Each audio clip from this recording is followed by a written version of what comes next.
Hello everyone. இன்றைக்கி நம்ம கடையில் கிடைக்கிற மாதிரி ஒரு சூப்பரான பீட்சா எப்படி செய்கிறதுன்னு பார்க்கலாம்.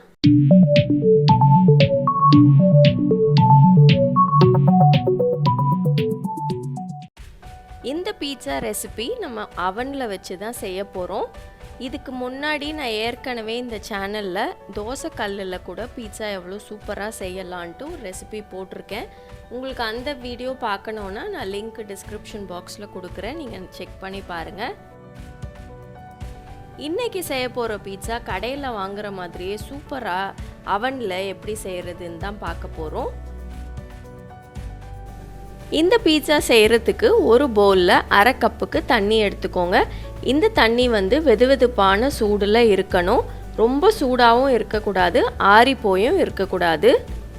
நம்ம சேர்க்க போகிற ஈஸ்ட் பார்த்திங்கன்னா ரொம்ப சூடாக இருந்துச்சுன்னா தண்ணி அந்த ஈஸ்ட் செத்து போயிடும். அதே இது ஆறின தண்ணியாக இருந்துச்சு அப்படின்னாலும் ஈஸ்ட் வளராது. வெதுவெதுப்பான சூடில் இருந்தால் தான் ஈஸ்ட் நல்லா வளரும். நீங்கள் கையை வச்சு பாருங்கள், பொறுக்கிற சூடில் இருக்கணும். அந்த ஸ்டேஜில் நீங்கள் அடுத்த இன்க்ரீடியன்ட்ஸ்லாம் சேர்த்துக்கோங்க. இது கூட 1 டீஸ்பூன் சர்க்கரை சேர்த்துக்கோங்க. ஈஸ்ட் எதாவது ஸ்வீட்டாக கொடுத்தீங்கன்னா தான் அது நல்லா சாப்பிட்டு வளரும். அதனால 1 டீஸ்பூனுக்கு சர்க்கரை சேர்த்து கலந்துக்கோங்க. இது கூட 1 டீஸ்பூனுக்கு ஈஸ்ட்டு சேர்த்துக்கலாம். நான் இன்ஸ்டன்ட் ஈஸ்ட்டு தான் சேர்க்குறேன். உங்கள்கிட்ட ஆக்டிவ் ட்ரை ஈஸ்ட் இருந்தால் கூட நீங்கள் சேர்த்துக்கலாம்.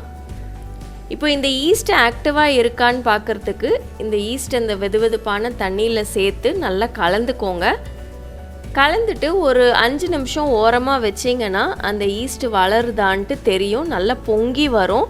பொங்கி வந்துச்சுன்னா ஈஸ்ட் ஆக்டிவாக இருக்குன்ட்டு அர்த்தம். ஈஸ்ட் ஆக்டிவேட் பண்ணுற நேரத்தில் நம்ம மாவு ரெடி பண்ணிடலாம். மைதா மாவு எடுத்திருக்கேன், 1/4 கப்பு மைதா மாவு எடுத்திருக்கேன். இது கூட 1/4 டீஸ்பூனுக்கு உப்பு சேர்த்து இதை நல்லா கலந்துக்கோங்க. கலந்துட்டு இதை ரெடியாக வச்சுக்கோங்க. 5 நிமிஷத்துக்கு அப்புறம் நம்ம ஈஸ்ட் பாருங்கள் நல்லா பொங்கி வந்திருக்கு. இது நல்லா ஆக்டிவாக இருக்குது. இப்போ இது கூட நம்ம எடுத்து வச்சுருந்த மைதா மாவை சேர்த்துக்கோங்க. சேர்த்துட்டு இது கூட 1 டேபிள் ஸ்பூனுக்கு எண்ணெய் சேர்த்துக்கோங்க. ஆலிவ் ஆயில் இருந்தால் அதை சேர்த்துக்கலாம், நல்லாயிருக்கும் டேஸ்ட்டு. இப்போ அடுத்து இந்த மாவோட இன்னும் கொஞ்சம் இன்க்ரீடியன்ட்ஸ் எல்லாம் நான் சேர்த்துப்பேன். இதெல்லாம் சேர்க்கணுன்னு அவசியம் இல்லை, ஆனால் சேர்த்திங்கன்னா ரொம்ப சூப்பராக இருக்கும் உங்கள் பீஸா பேஸ் டேஸ்ட்டு. இது என்னன்னு பார்த்தீங்கன்னா 1 டீஸ்பூனுக்கு பூண்டு பவுடர் சேர்த்துருக்கேன். கார்லிக் பவுடர் 1 டீஸ்பூனுக்கு சேர்த்துருக்கேன். அது கூட அனியன் பவுடர் 1 டீஸ்பூன் சேர்த்துருக்கேன். வெங்காய பவுடர் 1 டீஸ்பூன். அது கூட கொஞ்சம் மிக்ஸ்டு ஹர்ப்ஸ் சேர்த்துக்கலாம். உங்கள்கிட்ட எது இருக்கோ அது சேர்த்துக்கலாம். பீஸா சீசனிங் எது வச்சுருக்கீங்களோ அது கொஞ்சம் சேர்த்துக்கோங்க. இதெல்லாம் நான் சொன்ன மாதிரி சேர்க்கணுன்ட்டு அவசியம் கிடையாது, ஆனால் சேர்த்திங்கன்னா உங்கள் பீஸா பேஸும் ரொம்ப டேஸ்ட்டாக இருக்கும். இப்போ இது எல்லாத்தையும் நல்லா கலந்துக்கோங்க. கலந்துட்டு இந்த மாவை நம்ம ஒரு 10லேருந்து 12 நிமிஷத்துக்காச்சும் நல்லா பிசையணும். உங்கள் கவுண்டர் டாப்பில் கொஞ்சம் மைதா மாவை போட்டுட்டு இந்த நம்ம ரெடி பண்ணி வச்சுருந்த மாவை போட்டு நல்லா பிசைஞ்சிக்கோங்க. முதல்ல மாவு பிசையும் போது நல்லா ஒட்டுற மாதிரி தான் இருக்கும். தேவைப்பட்டால் கொஞ்சமாக எக்ஸ்ட்ரா மாவு சேர்த்துக்கோங்க, ரொம்ப சேர்க்க வேண்டாம். நீங்கள் பிசைய பிசைய ஒட்டாமல் நல்லா ஸ்மூத்தாக சாஃப்டாக நல்லா வரும்.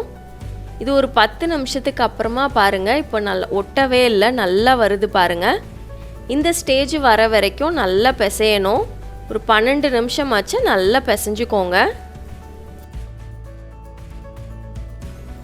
தேவைப்பட்டால் ரொம்ப ஒட்டுற மாதிரி இருக்குது அப்படின்னா 1 டீஸ்பூன் எண்ணெய் கூட நீங்கள் சேர்த்துக்கலாம். ரொம்ப மாவு மட்டும் சேர்க்காதீங்க. இப்போ பாருங்கள், ஒரு 12 நிமிஷத்துக்கு அப்புறமா நல்லா சாஃப்டாக ஸ்மூத்தாக மாவு பிசைஞ்சாச்சு. இப்போ இதை பொங்குறதுக்கு வைக்கணும். ஒரு பவுலில் கொஞ்சமாக எண்ணெய் தேய்ச்சிக்கோங்க, அப்போ தான் இந்த மாவு ஒட்டாமல் இருக்கும். எண்ணெய் தேய்ச்சிட்டு இந்த மாவை உள்ளே வச்சுட்டு 1 மணி நேரத்துலேருந்து 1.5 மணி நேரம் வரைக்கும் வைக்கணும். இந்த ஈஸ்ட் போட்டிருக்கிறதுனால இந்த மாவு நல்லா பொங்கி வரும். மேலாப்பில் கொஞ்சம் எண்ணெய் தேய்ச்சிக்கோங்க, அப்போ தான் காஞ்சி போகாமல் இருக்கும். இப்போ நம்ம ஊரில் சென்னையில் பார்த்திங்கன்னா வெயில் ஜாஸ்தியாக இருக்கும் போது சம்மர் டைமில் 1 மணி நேரம் வச்சாவே போதும், நல்லா டபுள் ஆகிடும் இந்த மாவு. அதே இது கொஞ்சம் குளிராக இருக்குது அப்படின்னா கொஞ்சம் லேட் ஆகும் இந்த மாவு ரைஸ் ஆகிறதுக்கு. நீங்கள் எந்த இடத்துல இருக்கீங்களோ அதை பொறுத்து 1 மணி நேரம் இல்லை 1.5 மணி நேரம் வரைக்கும் இந்த பொங்குறதுக்கு வச்சிடலாம். இந்த மாவு பொங்குற நேரம் நீங்கள் என்ன டாப்பிங்ஸ் ஆட் பண்ண போகிறீங்களோ அதெல்லாம் ரெடி பண்ணி வச்சுக்கோங்க. நான் கொஞ்சம் மஷ்ரூமு, கேப்சிகம், அப்புறம் கார்னு, பட்டாணி இதெல்லாம் எடுத்து வச்சுருக்கேன். ஒரு 1.25 மணி நேரத்துக்கு அப்புறம் பாருங்கள் என்னோடய மாவு நல்லா டபுளாக இருக்குது. இப்போ இந்த காற்றெல்லாம் எடுத்துட்டு இன்னும் ஒரு நிமிஷம் இல்லை 2 நிமிஷம் லேசாக பிசைஞ்சுக்கோங்க. இந்த நேரம் உங்கள் அவனை 250 டிகிரிஸ்க்கு ஒரு 15 நிமிஷத்துக்கு ப்ரீஹீட் பண்ணிக்கோங்க. இந்த பீஸாவை விரிக்கிறதுக்கு ஒரு பிளேட் எடுத்து வச்சுருக்கேன். நீங்கள் அவனில் வைக்கிறீங்க அப்படின்னா ஸ்டெயின்லெஸ் ஸ்டீல் பிளேட்டில் கூட நீங்கள் செய்யலாம். இல்லைனா இந்த மாதிரி பேக்கிங் ட்ரே இருந்துச்சுன்னா அதை எடுத்துக்கலாம். இதில் ஒரு 1/2 டீஸ்பூன் எண்ணெய் போட்டு தேய்ச்சிருக்கேன். அப்போ உங்களுக்கு பேஸும் நல்லா கிறிஸ்பாக நல்லா வரும், ஒட்டாமையும் இருக்கும். ரொம்ப எண்ணெய் போட வேணாம், லேசாக போட்டு தேய்ச்சிக்கோங்க. இப்போ இந்த மாவை இந்த பிளேட்டில் வச்சு நல்லா விரிச்சுக்கோங்க. உங்களுக்கு எவ்வளோ திக்காக பீஸா பேஸ் வேணுமோ அதுக்கேற்ற மாதிரி நீங்கள் விரிச்சிக்கலாம். விரிச்சதுக்கப்புறம் ஒரு ஃபோக்கை வச்சு அங்கங்கே குத்தி விடுங்க. இல்லைனா நீங்கள் அவனில் வச்சு இந்த பீஸா பேக் பண்ணும்போது இந்த மாவு நல்லா எலும்ப ஆரம்பிச்சிரும். அதனால் அங்கங்கே குத்தி விட்டுருங்க. இப்போ அடுத்து பீஸா சாஸ் சேர்த்துக்கலாம். உங்களுக்கு எவ்வளோ சேர்க்கணுமோ அதுக்கேற்ற மாதிரி நீங்கள் சேர்த்துக்கோங்க. உங்களுக்கு நல்லா நிறைய சேர்த்தா பிடிக்கும்னா 2 டேபிள் ஸ்பூன் 3 டேபிள் ஸ்பூன் கூட சேர்த்துக்கலாம். சேர்த்து இதை நல்லா ஸ்ப்ரெட் பண்ணதுக்கப்புறம் நம்ம வெட்டி வச்சுருந்த காய்கறி எல்லாம் சேர்த்துக்கோங்க. நான் கொஞ்சம் வெங்காயம் சேர்த்தேன், அதுக்கப்புறமா குடமிளகா, அப்புறமா கொஞ்சம் மஷ்ரூம் சேர்த்தேன். இது ஃப்ரோசன் கார்ன் சேர்த்துட்டு அதுக்கப்புறம் ஃப்ரோசன் பட்டாணியும் சேர்த்தேன்.